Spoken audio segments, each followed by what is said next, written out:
Years and years ago, there was a story with a really long title.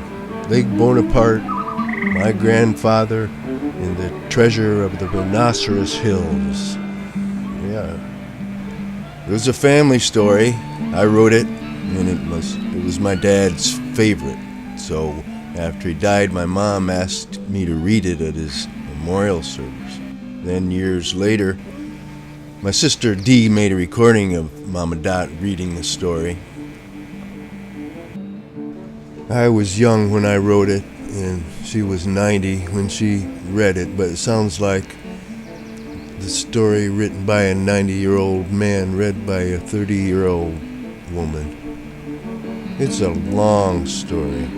It goes on as if we had time to go on and on like this. In the first paragraph, 2 whole ice ages go by, and still we haven't gotten to Lake Bonaparte, my grandfather, or the Rhinoceros Hills.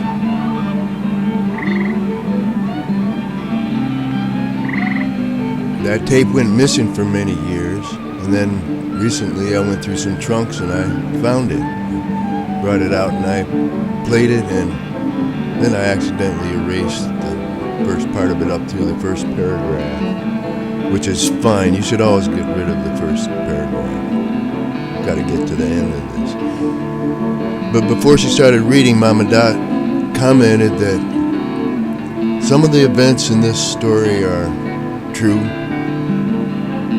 Some she knew were not.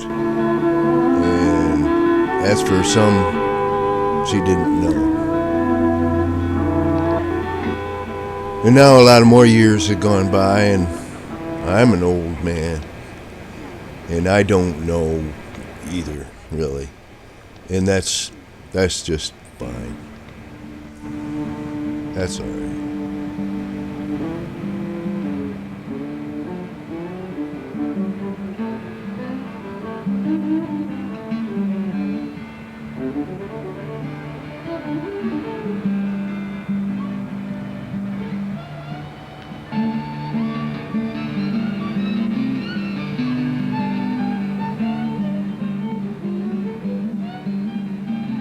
For years, as the moss crept up on the rock, and the trees rooted and seated themselves north over the moss, there were no people beside the lake, so it had no name, and no dam had raised the lake level, so our Loon Island wasn't even an island, but only a tiny peninsula.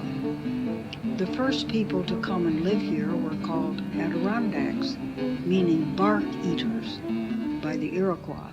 But whether they or the Iroquois had a name for the lake, nobody knows, because the Iroquois drove off the Adirondack people and the white men scattered the Iroquois. The Iroquois had come this far north only to hunt, and now they didn't come here at all, nor did the white men. For years, the white peoples of the European continent had been rebelling, warring, fleeing, and expanding to and over North America, which many of the natives called Turtle Island, though we now know that it is shaped more like a seahorse.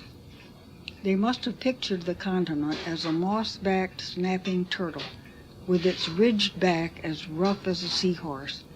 Because of the long spine of mountains along the eastern seaboard of our animal island, white migration from Massachusetts westward flowed through the brief gap between the Adirondack and Catskill ranges, leaving the western slopes of the Adirondacks unmapped wilderness long after California was discovered not only to be an island, not to be an island as early map makers had pictured it, but just a long dangling wattle of the old seahorse.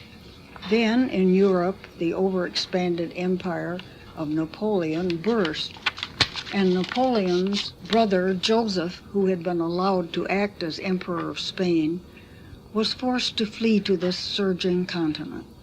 Joseph and other royal French emigres were offered the opportunity to exchange some of their royal treasures for tracts of land in the unsurveyed wilderness to the northwest of the Adirondacks.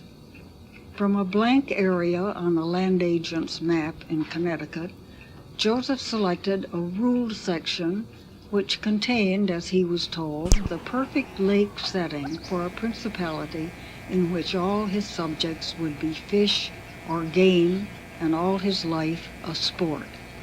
He came here, built an immense log lodge on the gentle shore of the lake's east lobe, and imported gondolas in which the emigres sported with wine, weapons, and musical instruments. They called the lake Diana. With poles of any length, Joseph's gondolas must have had to stay pretty close to shore on this deep glacial lake. Perhaps Joseph finally discovered paddles, but after a few seasons in this wilderness, where in spring only the black fly is king, he withdrew to Connecticut and left the lake to his American mistress who stayed here, the Lady of the Lake.